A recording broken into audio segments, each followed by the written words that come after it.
Hey there, travelers. Before we dive into tonight's story, drop a comment below telling us where you're tuning in from. Now let's begin our journey into the unknown. The dimensional breach tore through reality like a knife through fabric, and I tumbled into hell. My name is Sean Keller, reconnaissance specialist for Project Aperture, a classified program that maps parallel timelines. Our job was simple: observe, record, extract. No interference. No contact with local populations. Clean surveillance of alternate realities where history took different turns. The moment my boots hit Cardiff pavement, I knew something had gone catastrophically wrong. The air tasted metallic, thick with the copper scent of dried blood and something else. Decay that had been baking under 3 months of Welsh summer heat. My extraction beacon should have activated immediately, giving me a 12-hour window to complete reconnaissance and return home. Instead, it flickered weakly in my hand, screen cracked and displaying error codes I'd never seen. I was stranded. The silence hit me first. No traffic, no voices, not even birds, just an oppressive quiet that made my ears ring. Then came the smell, waves of putrefaction rolling off the city like heat from an oven. I pulled my tactical mask higher, but nothing could filter out the overwhelming stench of a civilization that had rotted where it fell. Cardiff stretched before me like a graveyard. Cars sat abandoned in perfect lines of traffic, their doors hanging open as if their occupants had simply vanished mid-journey. Store windows gaped black and empty. Street lamps bent at impossible angles, their glass scattered across sidewalks stained dark brown. But it was the bodies that made my stomach clench. They weren't scattered randomly like victims of bombing or disease.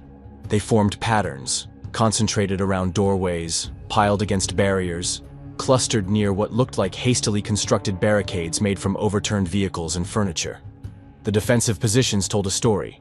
People had tried to make stands. They'd failed. I activated my tactical display and began standard reconnaissance protocols, documenting the scene while scanning for heat signatures. The readings were all wrong.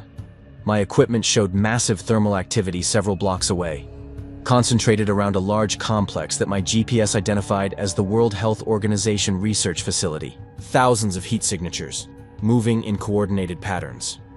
"Command, this is Recon 7, I whispered into my comm unit. Static answered. "Command, do you copy? Dimensional breach successful, but extraction beacon is malfunctioning. Require immediate technical support." Nothing. I was on my own in a dead world that somehow still moved. The sound started as I approached the WHO facility. A low rumble like distant thunder, but constant. As I got closer, it resolved into something that made my blood freeze. Breathing. Thousands of pairs of lungs drawing air in perfect synchronization. From my concealed position behind an overturned bus, I finally saw them. The infected formed a living wall around the research complex, packed so tightly they seemed to merge into a single writhing organism. Their clothes hung in tatters, skin mottled and gray, but they moved with purpose, waiting, watching. Some swayed gently, others remained perfectly still, but all faced the same direction, toward the facility's main entrance. They were guarding it. Movement in the distance caught my attention. A small boat cutting through Cardiff Bay's polluted waters, heading toward shore. Through my scope, I could make out 3 figures in military gear moving with practiced stealth along the waterfront. Survivors. I had to make a choice. Protocol demanded I avoid contact with local populations, but these might be my only chance of understanding what had happened here, and possibly finding a way home. The soldier in the lead was a woman, moving with the confident stride of someone accustomed to command.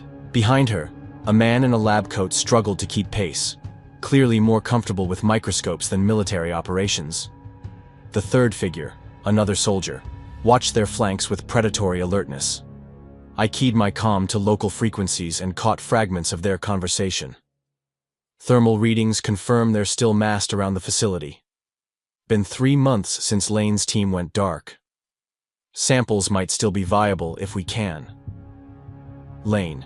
The name triggered recognition from my mission briefing. In my reality, Gerald Lane had been a character in a disaster film, World War Z. Here, apparently, he'd been real, and he'd failed. The infected suddenly turned toward my position as one. Thousands of gray faces swiveling in perfect unison. I froze, heart hammering, but their attention shifted again almost immediately toward a seagull that had landed nearby. The bird took flight, and every head tracked its movement until it disappeared over the harbor. Sound. They tracked sound. The survivor team had reached the shore, the woman making quick tactical gestures to her companions. Through my scope, I read her lips. Keller position secure. Extract in 30. My extraction beacon chose that moment to emit a sharp electronic whine. Every infected head turned toward me. Move! Move! Move! The woman's voice carried across the distance as thousands of infected began flowing in my direction like a gray tide. I ran, abandoning stealth for speed, my gear rattling as I sprinted toward the survivor team. Behind me, the sound of pursuit grew. Not the shuffling gait of movie zombies, but the coordinated rush of predators who'd learned to hunt as a pack. The woman had her rifle trained on me as I approached, but her companion, the one in the lab coat, grabbed her arm. "Wait, look at his gear. That's not standard issue for any military I know."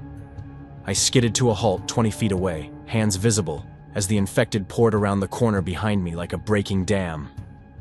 "Boat! Now!" the woman barked, and we all ran for the small craft bobbing in the harbor. The engine roared to life just as the first infected reached the dock. They didn't stop at the water's edge. They dove in, swimming with mechanical efficiency toward our boat. But we were faster, pulling away as gray hands grasped at our wake. "Who are you?" the woman demanded once we'd reached safe distance. Her name tape read Warmbrun, and her collar bore Colonel's eagles. "That equipment, where did you get it?" I looked back at Cardiff, at the thousands of infected now lining the shore, their dead eyes fixed on our boat. Then I looked at these 3 survivors, possibly the last organized resistance in a world that had already fallen.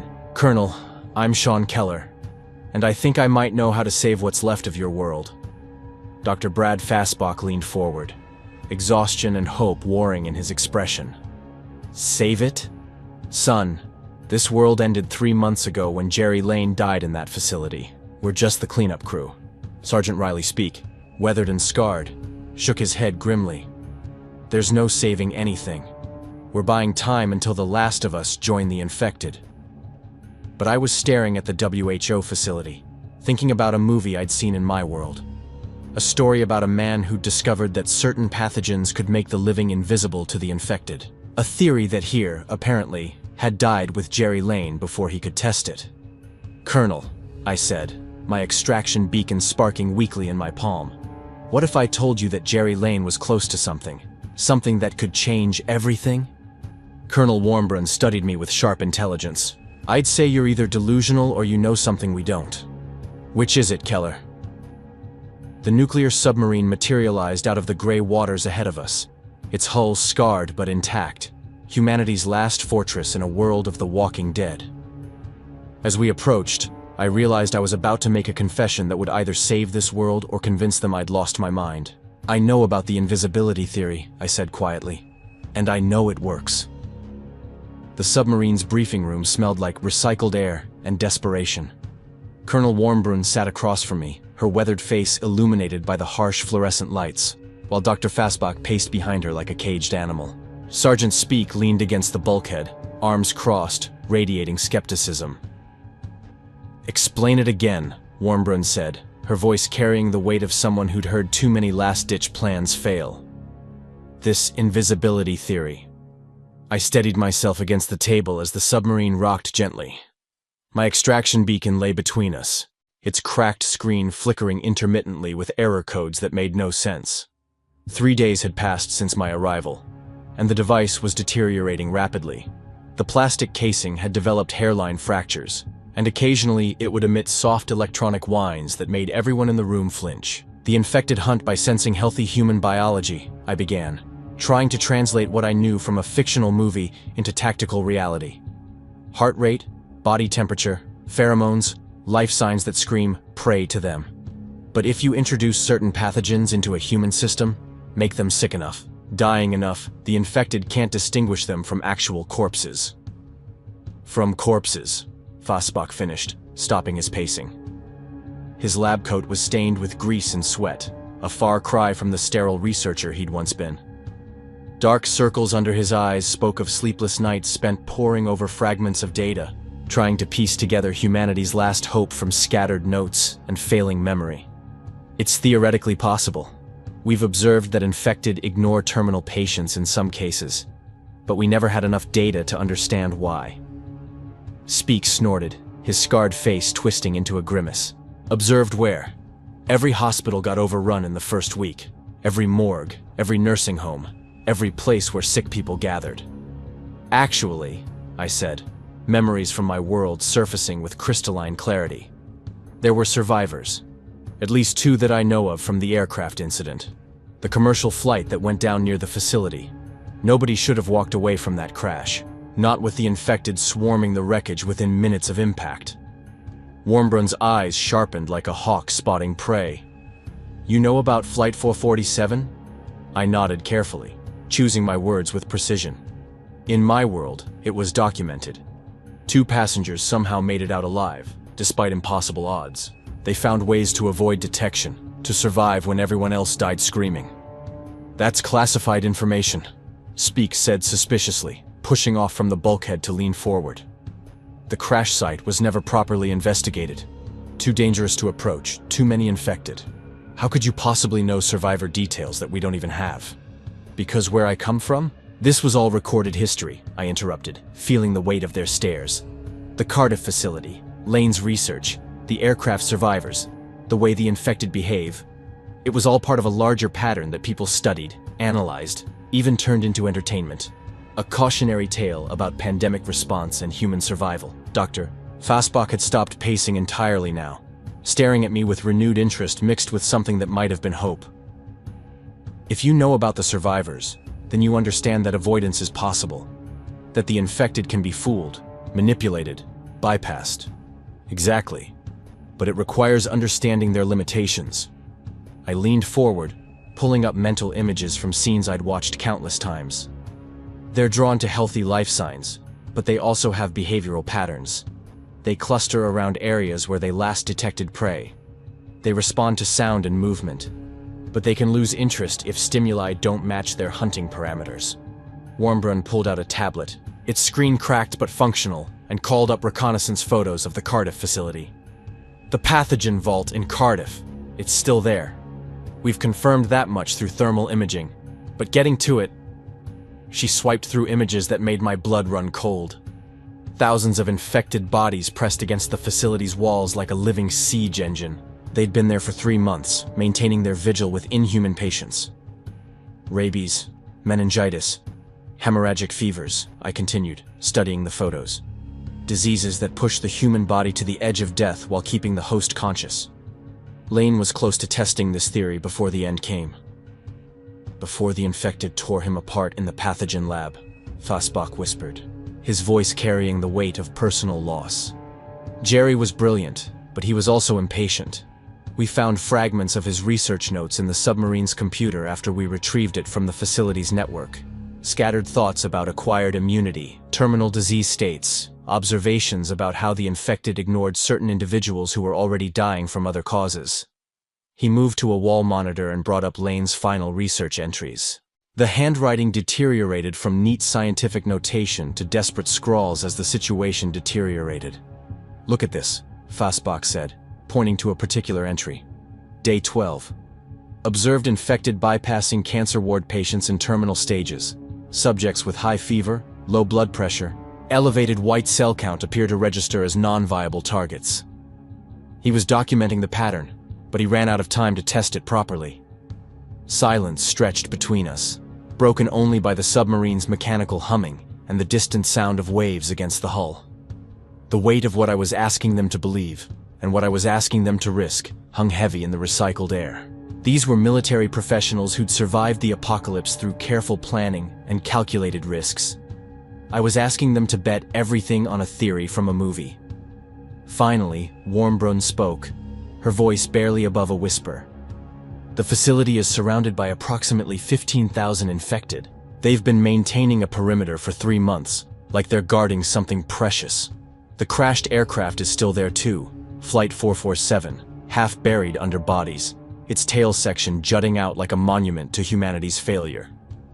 She zoomed in on the wreckage, and I could see the full scale of the disaster. The commercial airliner had come down during the final evacuation, crushing part of the facility's parking structure and scattering debris across the complex.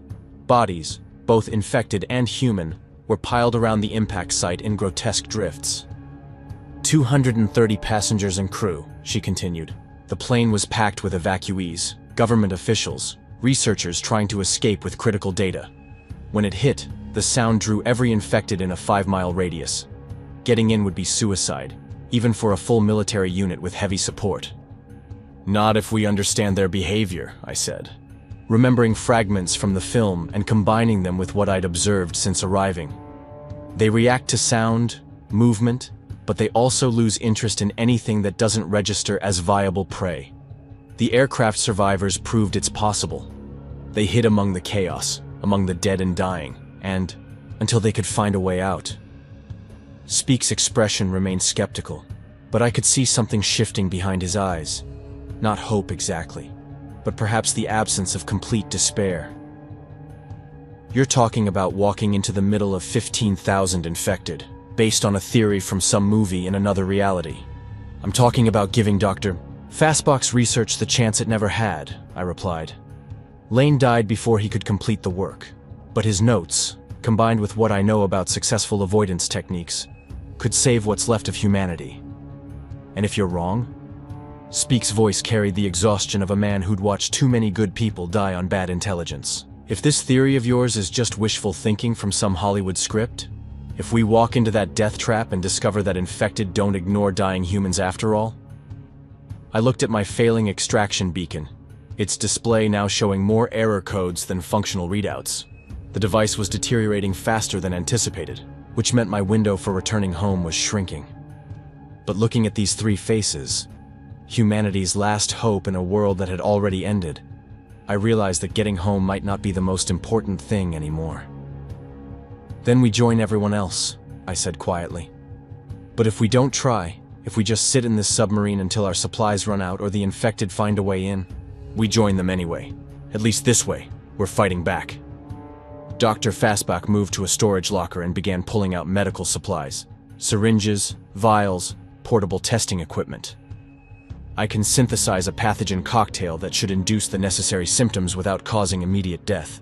Meningococcal bacteria, combined with controlled doses of other agents to simulate terminal illness. How long would we have?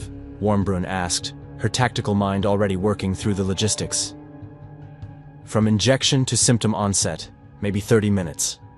From there, we'd have perhaps 6 hours before the condition becomes genuinely life-threatening. Enough time to get in, retrieve samples, and get out, if the theory works. And if it doesn't work, we die horribly from both infection and being torn apart by zombies, Speak added dryly. Accurate assessment, Fastbach confirmed without a trace of humor. The submarine rocked gently as a wave passed overhead, reminding us all that we were surrounded by dark water in a world where the land belonged to the dead. Through the hull, I could almost feel the weight of that dead world pressing down on us. There's something else, I said, remembering details from the film that might prove crucial. The infected don't just ignore terminal patients randomly. There's a pattern to what they perceive as non-viable. Specific fever ranges, heart rate patterns, blood chemistry markers. If we can replicate those conditions precisely, we become invisible, Warmbrun finished. Ghosts walking among the dead. 18 hours later, we were back in Cardiff. The Zodiac boat cut through the morning mist, its engine muffled to barely a whisper. I'd spent the night studying building layouts and infection patterns with Warmbrun's team, mapping our route through the city's corpse-filled streets to the WHO facility. The weight of what we were attempting pressed down on all of us like a physical thing. Dr. Fastbach checked his medical kit for the 10th time, his hands shaking slightly from both caffeine withdrawal and raw nerves. The pathogen samples should still be viable. The facility's power held for weeks after the outbreak, keeping the vault at proper temperature. But the longer we wait, the greater the chance of degradation. And if the samples are compromised? Speak asked, scanning the shoreline through his scope. The morning light revealed details that made my stomach clench. Abandoned military positions, burned-out vehicles, and scattered equipment from the failed evacuation attempts. Then we die for nothing instead of dying for hope, Warmbrun replied grimly. checking her own gear for the final time. As we approached the dock, the infected came into view. Thousands upon thousands of them, still maintaining their vigil around the research complex. They swayed gently in the morning breeze, faces turned toward the facility like flowers following the sun. But now I could see what had drawn my attention from the submarine. The twisted wreckage of Flight 447, its tail section protruding from a massive pile of infected bodies like a metallic gravestone. "Flight 447, Warmbrun said quietly, following my gaze. 230 passengers and crew crashed right into the facility's parking structure during the final evacuation attempt. Nobody should have survived that, Speak added, lowering his scope. The impact alone should have killed everyone aboard, and then the fire, the fuel explosion, and thousands of infected swarming the wreckage within minutes of the crash. But I knew better. In my world's version of events, survival against impossible odds had been documented, studied, turned into legend. 2 people did survive, I said, remembering fragments that felt both like memories and dreams. Against all logic, all probability, they found ways to avoid detection, to hide among the chaos until they could escape. Fassbach looked at me sharply, his scientific mind grappling with implications. How could you possibly know that? The crash site was never properly investigated. Too dangerous to approach. Too many infected in too small an area. Because in my world, their survival was documented, studied, analyzed by teams of researchers trying to understand how the infected hunt, how they can be fooled. It proved that there were patterns to their behavior that could be exploited by those desperate or clever enough to figure them out. We moved through Cardiff's empty streets like ghosts haunting our own funeral, following drainage ditches and moving through buildings rather than open spaces. The infected we encountered seemed almost dormant, only stirring when we made too much noise or moved too quickly. Every step felt like walking through a minefield where the mines had teeth and the patience of eternity. The WHO facility loomed ahead through the morning haze, its modern glass and steel architecture now scarred by 3 months of weather and neglect. The main entrance was blocked by a solid wall of infected bodies, packed so tightly they seemed to merge into a single writhing organism. But Fassbach knew about maintenance tunnels that connected to the building's lower levels, access points that Lane's team had used in their final desperate mission. The service entrance should still be accessible, he whispered, as we crouched in the ruins of an abandoned shop, its windows long since shattered, and its contents scattered by either looters or the infected. That's where we found the first bodies when we attempted recovery 3 weeks after the outbreak. The tunnel entrance was partially collapsed, debris from the aircraft crash having shifted the building's foundation, but we managed to squeeze through into the facility's basement. Emergency lighting cast eerie red shadows on the walls, and our footsteps echoed despite our desperate efforts at stealth. The air was thick with the smell of decay and something else. The lingering traces of chemical agents that had been deployed in the final hours. The pathogen vault is 2 levels up, Fassbach said, consulting a hand-drawn map that had been annotated with the locations of bodies, blocked passages, and areas where infected had been observed. But first, he led us down a corridor lined with research labs, their reinforced glass windows now offering glimpses into the chaos of humanity's final hours. Through the transparent barriers, I could see overturned furniture, scattered papers, dark stains on white walls that told stories no one wanted to hear. And then we found him. Jerry Lane sat slumped in a chair in the main laboratory, still strapped to an IV drip that had long since run dry. The infection had taken him, but somehow he'd been contained, restraints holding him in place as he strained against the bonds with mechanical persistence, jaws snapping silently at the air in eternal hunger. Dear God, Fassbach breathed, his voice breaking slightly. He tried to test the theory on himself. Look at the setup. He was monitoring his own vital signs, tracking the progression of induced illness. Lane's research notes were scattered across the lab table, his handwriting growing increasingly frantic toward the end. I read fragments aloud, my voice echoing in the empty laboratory. Terminal pathogen introduction showing promise. Subject consciousness maintained during infection camouflage phase. Infected response patterns changing. Need to test immediately. They're at the doors. They're inside. If anyone finds this... The writing ended in a dark stain that could have been blood or something worse. Warmbrun studied the infected researcher with professional detachment, her military mind cataloging details that might prove tactically relevant. He was close, wasn't he? Closer than anyone else had gotten to understanding their behavior. Close enough, I said, looking at the pathogen samples lined up beside his workstation, like a chemist's toolkit for brewing salvation or damnation. But he chose the wrong approach, too aggressive, too fast-acting. By the time the camouflage effect would have kicked in, the disease would have killed him anyway.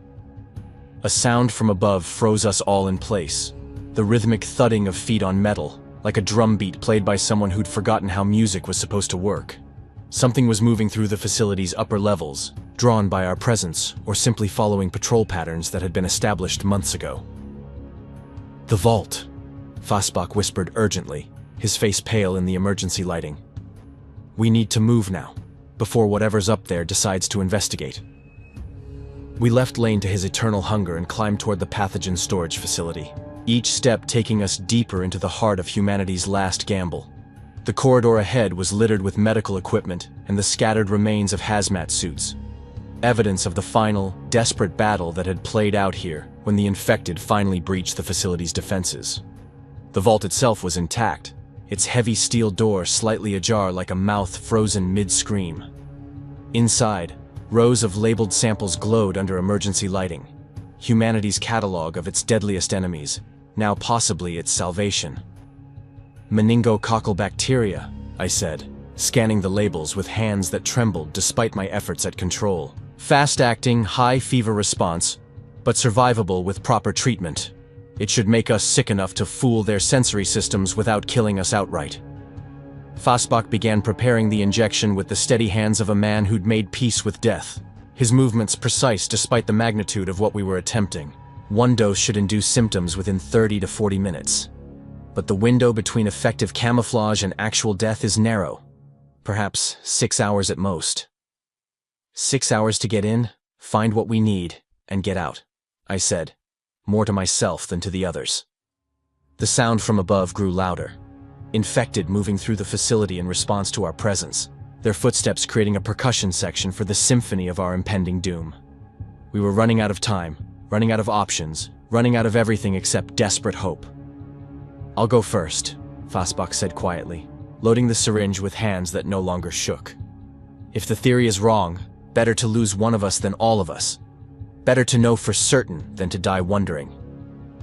"Doctor, no," Warmbrun started. But he'd already pressed the needle to his arm with the decisive motion of a man who'd calculated all the odds and found them wanting. "For Jerry," he said simply, and injected the pathogen cocktail into his bloodstream. "For everyone we couldn't save." Within minutes, his condition began to deteriorate with textbook precision. Fever spiked, skin grew pale and clammy, breathing became labored and irregular. But his eyes remained conscious, aware, terrified, yet determined. The eyes of a man riding the edge between life and death by choice rather than chance. The infected burst through the vault door like a gray tsunami of hunger and rage. Dozens of them, drawn by our sound and movement and the scent of living prey. They flowed around Fosbach's collapsing form like water around a stone, jaws snapping inches from his face, claws raking the air where his flesh should have been torn to ribbons. But they didn't attack him. He was invisible to them, hidden by the scent of approaching death, camouflaged by the very pathogens that were killing him. But we weren't invisible. Not yet. As the infected turned toward us with renewed hunger, their dead eyes focusing on healthy prey, I realized the horrible truth that my extraction beacon had been trying to tell me through its failing display. The error codes weren't malfunctions. They were messages from my commanders, orders transmitted across dimensional barriers. My superiors hadn't sent me here for reconnaissance. They'd sent me to bring back samples, living samples, infected specimens that could be studied, weaponized, deployed. The mission had never been observation. It had been biological warfare procurement. And now, watching Dr. Fosbach slip into unconsciousness as the infected ignored his dying form, I understood that returning home would mean condemning my own world to the same fate as this one. My commanders would take what I brought back and turn it into something even worse than what had already destroyed this reality. The infected reached for us with grasping hands, and I knew that our time for choices was rapidly running out. The infected reached for us with grasping hands, their fingernails blackened and split from months of clawing at concrete and steel. I grabbed the syringe from Fastbach's medical kit, my hands trembling as I prepared to inject myself with the same pathogen cocktail that had rendered him invisible to the hungry dead. "Wait," Warmbrun hissed, pulling out her sidearm. "We can fight our way out." "No," I said, pressing the needle to my arm. "Fighting is what got everyone else killed. Trust the science." The injection burned like liquid fire coursing through my veins. Within seconds, I could feel my body temperature spiking, my heart rate becoming erratic. The infected closest to me suddenly lost interest, their dead eyes sliding past me as if I'd ceased to exist. Warmbrun and Speak watched in stunned silence as dozens of infected moved around me like I was invisible furniture. One brushed against my shoulder, its rotting flesh leaving a cold, damp streak on my jacket, but it continued past without acknowledgement. "It works," Speak breathed, barely audible above the sound of shuffling feet and rattling breath. But we had bigger problems. Dr. Fastbach was unconscious, his breathing shallow and labored as the pathogen pushed his body to the edge of death. We had maybe 4 hours before the induced illness became irreversible. 4 hours to synthesize enough pathogen for the remaining survivors and find a way to distribute it globally. "We need to get him back to the submarine," I said, fighting waves of nausea as my own fever climbed. "And we need to take samples of everything. The pathogens, Lane's research, anything that might help replicate this." The journey back through Cardiff became a nightmare parade of the dying leading the dead. I carried Dr. Fastbach while Warmbrun and Speak moved behind us, their weapons useless against an enemy that could no longer see us as prey. The infected parted around our small group like a sea of gray flesh, occasionally bumping into us, but never attacking. Back on the submarine, the medical bay became a frantic laboratory. Dr. Fastbach drifted in and out of consciousness as his body fought the induced infection, while I worked with the submarine's automated systems to synthesize more of the pathogen cocktail. My own condition was deteriorating rapidly. Hallucinations flickered at the edges of my vision, and my hands shook so violently I could barely operate the equipment. "The global distribution network," Fastbach whispered during one of his lucid moments. "WHO emergency broadcast system, still operational in some regions. We could transmit the formula, but what?" Warmbrun asked, leaning over his bedside. "The pathogen has to be administered individually, person by person, and the window for treatment is narrow. Too early, and it won't work. Too late, and they die from the cure, instead of the infection." My extraction beacon chose that moment to emit a sharp, persistent tone. The cracked display suddenly cleared, showing a message that made my blood freeze. "Retrieval authorized. Samples secured. Prepare for immediate extraction." My commanders knew. Somehow, they were monitoring my vital signs, tracking my exposure to the pathogen. They wanted me back, not to report on what I'd found, but to bring back the biological weapon they'd sent me to acquire. "Sean?" Warmbrun noticed my expression. "What is it?" I stared at the beacon, understanding the full scope of what Project Aperture really was. They weren't just observing parallel realities. They were harvesting them, taking the worst elements from collapsed civilizations and bringing them home to be studied, weaponized, deployed. "They want me to come back now," I said quietly, "with samples of the infected pathogen." "That's good, right?" Speak said. "You can get help, bring back medical supplies, maybe even a rescue team." I shook my head, feeling the weight of terrible knowledge. "You don't understand. My world's military didn't send me here to help anyone. They sent me to acquire biological weapons. If I go back with this pathogen, they'll use it to create their own controlled outbreak. They'll turn my world into this one." The submarine fell silent, except for the mechanical humming of life support systems. Outside, through the periscope, we could see Cardiff's skyline silhouetted against storm clouds, a dead city in a dead world, soon to be replicated across infinite realities. "Then don't go back," Warmbrun said simply. "It's not that easy. The beacon is connected to my life signs. If I don't respond to the extraction signal, they'll assume I'm compromised and activate emergency protocols." "What kind of protocols?" Fastbach asked, his voice barely audible. I closed my eyes, remembering classified briefings about Project Aperture's contingency plans. "They'll seal the dimensional breach, Permanently. No more crossings. No more contact between realities. This world dies completely alone. But even as I said it, I realized that might be the better option. Better to let this reality die in isolation than to spread its infection across the multiverse. The beacon's tone grew more insistent. Time was running out. Over the next 6 hours, as the pathogen worked its way through our systems, we managed to synthesize enough doses for perhaps 1,000 people. A drop in the ocean compared to the billions who'd already died, but enough to establish seed populations in the remaining safe zones. Dr. Fassbach, despite his weakened condition, worked tirelessly to refine the formula and create detailed instructions for its manufacture and distribution. The survivors in Jerusalem, if any are left, he said, his voice gaining strength as the pathogen began to run its course. The aircraft carrier groups still operational in the Pacific. Remote military installations. They could manufacture and distribute this. If they believe us, Speak added grimly. If they're willing to inject themselves with deadly pathogens based on the word of strangers. They will, I said with certainty I didn't feel. Because the alternative is extinction. My extraction beacon was now emitting a constant, urgent tone. The display showed a countdown timer. 30 minutes until forced retrieval. My commanders were losing patience.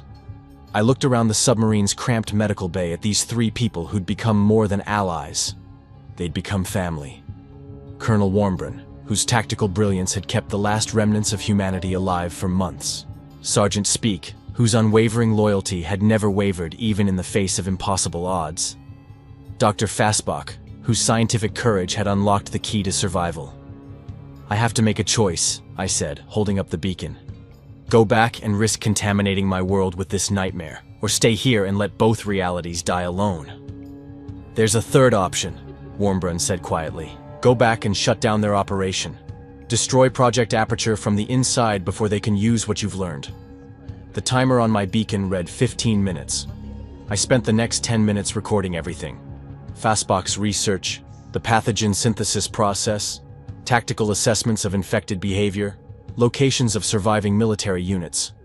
If I was going back, I wouldn't return empty-handed. But I also wouldn't return with the weapons my commanders expected. Promise me something, I said to Warmbrun as the final countdown began. Promise me you'll distribute the pathogen. Find the survivors. Convince them to use it.